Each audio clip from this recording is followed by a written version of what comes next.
Olá, eu sou o Eduardo Moreira, eu tenho um canal do YouTube, é muito fácil, é Eduardo Moreira. Mas eu queria convidar você para assistir esse vídeo aqui no 247. E é claro, se inscreva lá no meu canal e aqui também no 247.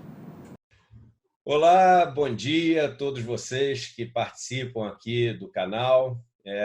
Hoje uma manhã mal dormida, depois de declarações absolutamente, eu ia falar estapafúrdias, mas são mais do que estapafúrdias, são cruéis, são maldosas, são assim asquerosas, me permitam usar essa palavra, do ministro Paulo Guedes ontem. Eu ontem, quando recebi pela primeira vez a notícia de que o ministro tinha citado no seu discurso que no dólar baixo até as empregadas domésticas viajavam para a Disney e que aquilo era uma festa, eu primeiro achei que era uma brincadeira de mau gosto, depois achei que era a tal das fake news, e aí fui ver, ele tinha falado isso, talvez impressione mais ainda 2 dias depois de comparar os servidores públicos a parasitas presos numa vaca, que estão matando uma vaca. E aí, na mesma hora, veio também uma percepção muito grande de que, calma aí, Eduardo, essa talvez seja a declaração mais importante dada não só por esse ministro da Economia, mas por alguém membro da elite nos últimos tempos, publicamente, porque é uma declaração que quem faz parte da elite já ouviu muitas vezes nas suas rodas sociais. É uma declaração que a gente sabe que muita gente que faz parte dessa elite brasileira vai ali desligar a televisão, desligar o site, virar para o lado para o amigo e falar assim: o cara vacilou de falar, mas cá entre nós é um absurdo, né? A gente sabe desse negócio, mas ontem, pela primeira vez, estava escancarada. O rei estava nu, a verdade estava dita. E a pessoa que mais entende desse tipo de segregação, desse tipo de preconceito, desse tipo de separação que faz com que o pobre no Brasil seja visto como outra raça. E eu sempre repito, quando o tal do rico bonzinho diz que não, ele é a favor de um mundo melhor para os pobres, ele está falando o seguinte: ele morar ainda lá no periferia, lá no Caixa-Prego, como se diz lá no Rio de Janeiro, mas numa casinha com um cômodo e que é novinha. O carro ele pode ter um 1.0 novinho ou quase novo. A faculdade ele pode estudar naquela de R$ 199 por mês, que não ensina porcaria. Não. Isso, para ele, é o pobre mudar de vida. Ou seja, é levar uma vida que, se o filho dele levasse, ele ia chamar de um inferno, ele ia chamar de caos, ele ia falar que aquilo ali era um absurdo, porque ele considera outra raça. Isso é podre, é asqueroso. E eu fiz questão, cheguei a ligar o telefone, ele está na França, então são várias horas de diferença. Para mim, para a pessoa que mais entende disso no Brasil, foi presidente do IPEA, estudou a pobreza do Brasil como pouquíssimas pessoas, e mais, aprendeu com os pobres, porque conversou muito com os pobres, escreveu vários livros sobre isso, o mais recente, pegando na ferida disso, o meu amigo Gessé de Souza. Gessé, o que foi a declaração de Paulo Guedes ontem e qual a importância de tornar visível, palpável, público isso que o ministro falou? Dudu, antes de tudo, é um prazer estar aqui contigo e com o pessoal do seu canal. Você, com a sua inteligência, você percebeu enfim, o aspecto extraordinário dessa declaração. Eu também achei ela extremamente sintomática, como dizem os psicanalistas, né?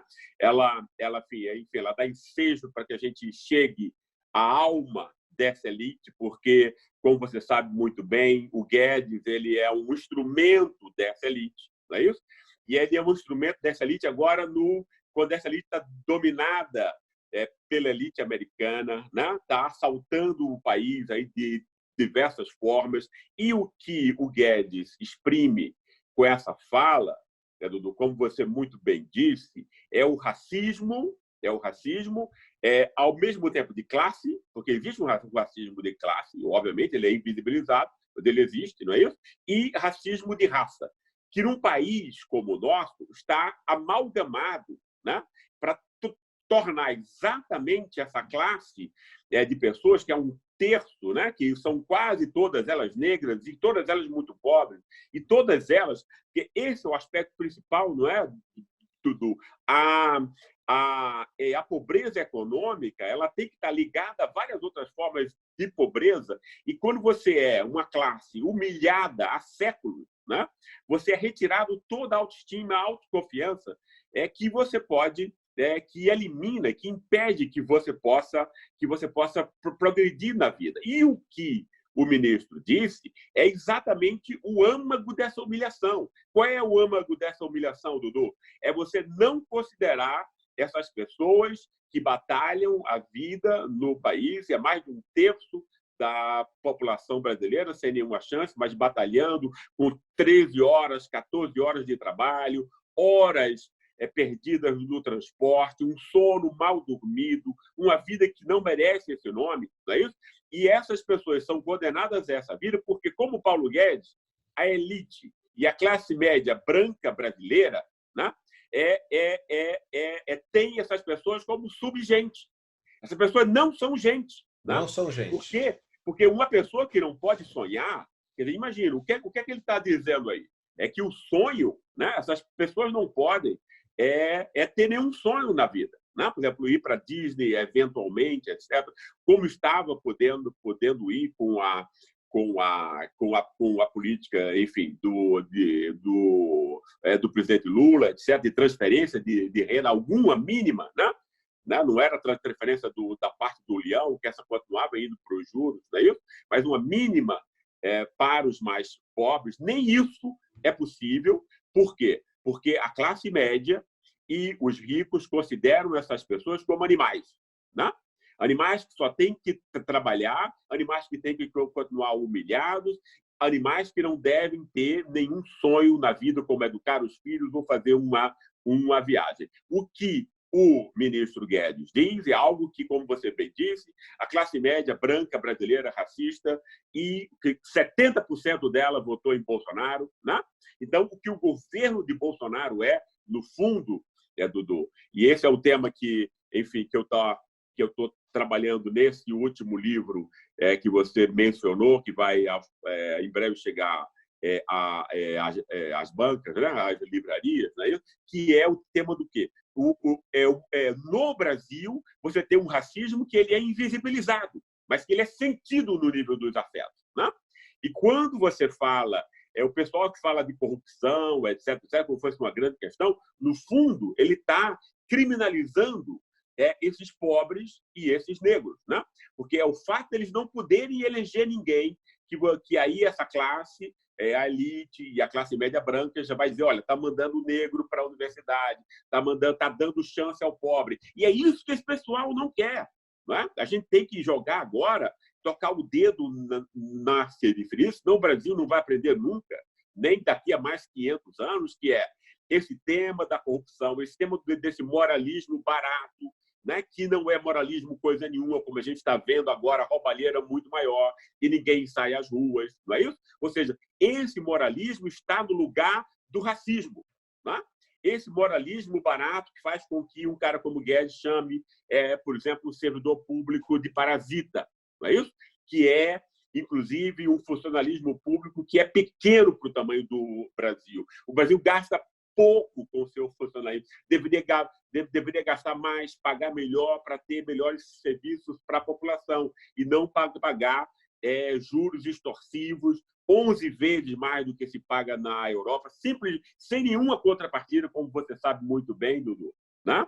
Então, eu acho que você toca numa questão muito importante. Eu fico muito contente de estar participando desse instante aqui com você. Um amigo meu até me chama a atenção no WhatsApp aqui, dizendo o seguinte, a repetição do termo pobre associado a coisas ruins do Paulo Guedes. Parece uma fixação por essa questão do pobre. Porque o desmatamento é por causa do pobre. O problema é que o pobre não poupa. O problema é que o pobre foi para... Essa, assim, é quase doentia essa questão do Paulo Guedes em si com o pobre. É um ódio declarado. E esse ódio declarado, ele tem que chocar, Gessé. Por mais anestesiada que esteja a nossa sociedade, e ela está anestesiada, Guedes ele se presta um papel importante de mostrar para todo mundo com todas as palavras, sem nenhum eufemismo, sem nenhuma metáfora, sem nenhum subterfúgio, que realmente o ódio ele está ali e ele representa esse ódio, ou seja, ele aponta o dedo. Eu tenho costumado falar o seguinte, Jessé, se você pega esses empresários brasileiros que ganharam bilhões e bilhões e bilhões, você já deve ter sentado com vários na mesa, e eu com certeza sentei com vários na mesa, trabalhei 20 anos aí no mercado financeiro, sentado com pessoas que têm centenas de milhões e bilhões de reais. A maior parte delas absolutamente medíocre. Eu repito, a maior parte delas absolutamente medíocre. Pessoas que falam um português incorreto, não sabem nada de história, são ruins de matemática, mas simplesmente foram colocados no lugar ou pela família ou por alguma estrutura que precisava de alguém indicado ali para seguir um processo que segue sozinho, segue com uma pessoa limítrofe tocando aquele negócio ali, ele segue e os caras ganham milhões, bilhões, bilhões, bilhões, etc. Então, eu digo o seguinte, quando a gente fica vendo nas livrarias esses livros dos gurus, como conseguir meu bilhão, como conseguir meus milhões, aprenda a empreender, administre, as pessoas veem o seguinte, lê esses livros e façam o contrário. E quando vocês olharem os pobres na rua pegando os ônibus 4 horas da manhã, etc., saibam o seguinte, esses bilhões que essas pessoas têm, eles foram feitos, foram criados, foram gerados, foram trazidos do nada por esses trabalhadores. Então, os trabalhadores brasileiros, eles foram bem-sucedidos, tanto foram bem-sucedidos que os bilhões que eles geraram existem, só que não estão na mão deles. E esses que são os bilionários, eles que têm a caneta na mão, porque eles que decidem o que vai passar em Brasília. Sempre dou o exemplo, a bancada do agronegócio tem mais de 300 pessoas, é mais da metade da bancada, com menos de 0,5% da população brasileira envolvida com o agronegócio. Ou seja, a caneta está na mão dos que têm os bilhões. E esses foram fracassados. Esses foram fracassados porque são eles os responsáveis pela sociedade que a gente tem. Chegou a hora da gente premiar quem fez a riqueza. E chegou a hora, me perdoe a palavra, de punir quem foi fracassado. Tem que punir quem foi fracassado e premiar quem fez a riqueza. O que o Paulo Guedes está falando é o seguinte, aquele cara que é o fracassado, ele tem ódio de quem gerou a riqueza que ele acumula. Isso é doentio, isso é detestável, isso é repudiável, isso é tudo que a gente puder imaginar de asqueroso. Exatamente, Dudu. Eu compartilho em gênero, número e grau, enfim, com a sua repugnância. E eu acho que a gente chegou no instante, porque o que eu acho a gente tem que nomear o que está acontecendo, né? E o nome disso é racismo. Entendeu? O que é que o racismo faz? O racismo vai criando um ódio ao frágil, né? A quem você explora. E esse tipo de racismo é o racismo dos escravocratas. Como a gente nunca na história fez nenhuma crítica acerca desse passado, e a gente nunca efetivamente o admitiu, as pessoas sabem que existiu, etc., mas ninguém tira nenhuma conclusão desse fato. E na escravidão, o ponto mais importante, Dudu, não é só a exploração econômica. É exatamente você desenvolve o quê? Você desenvolve o prazer sádico em humilhar e desprezar o outro ser humano. Ou seja, a gente precisa ter a coragem de dizer isso, né? Uma sociedade escravocrata como a nossa, ela não só explora esses escravos novos agora, quer dizer, para fazer a comida para os filhos, para que a classe média não poupe o tempo com as tarefas domésticas, não tem a guerra entre os sexos, porque a empregada, né? Quer dizer, a mulher e o homem de classe média não ficam brigando para quem faz as tarefas, porque tem alguém que vai fazer aquilo a um preço vil, etc. Não é só essa exploração que eu digo.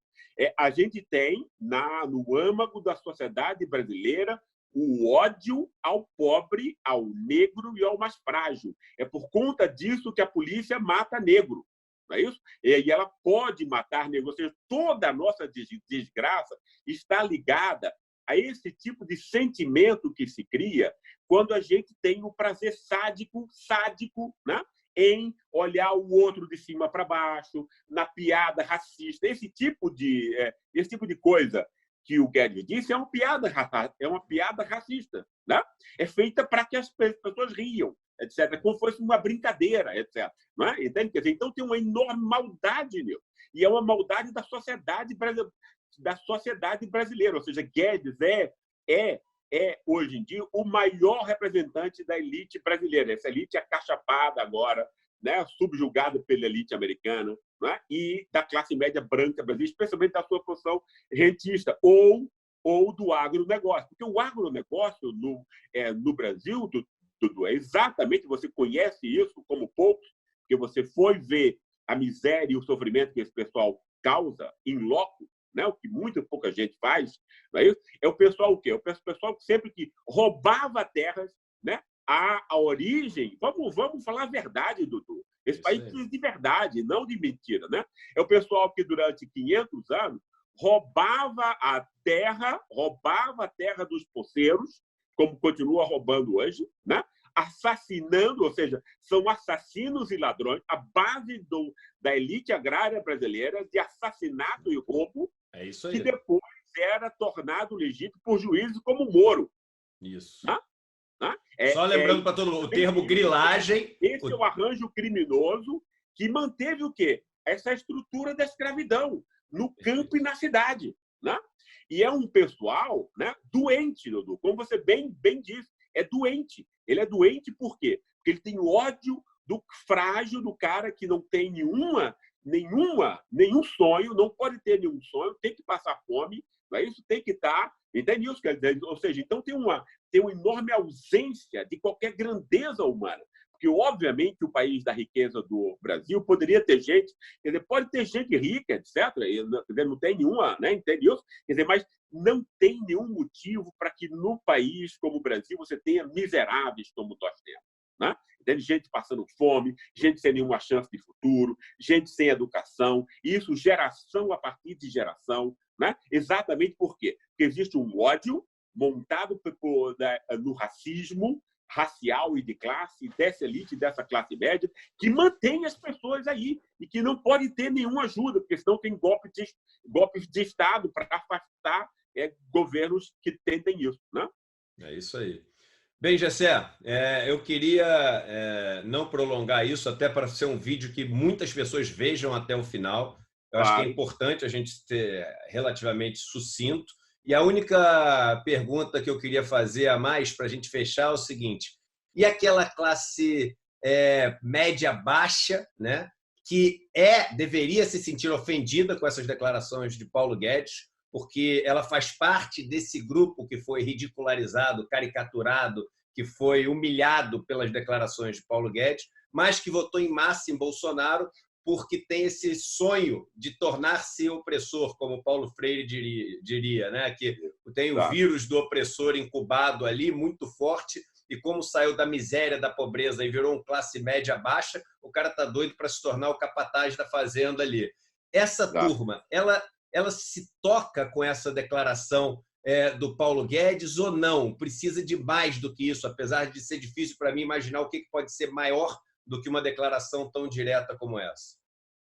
Eu acho que a gente tem, Dudu, por exemplo, nesse caso, eu acho que essa questão é muito importante que você toca, e que foi algo também que eu só consegui, quer dizer, que demorou para que eu percebesse isso foi um processo de aprendizado longo, é que o racismo no Brasil ele tem duas fases. Ele tem o racismo da elite da classe média branca contra o povo, que se traveste de moralismo, não é isso? Que, obviamente, não tem nada a ver com o moralismo, é simplesmente você pegar o canalha racista e transformá-lo no moralista campeão da moralidade.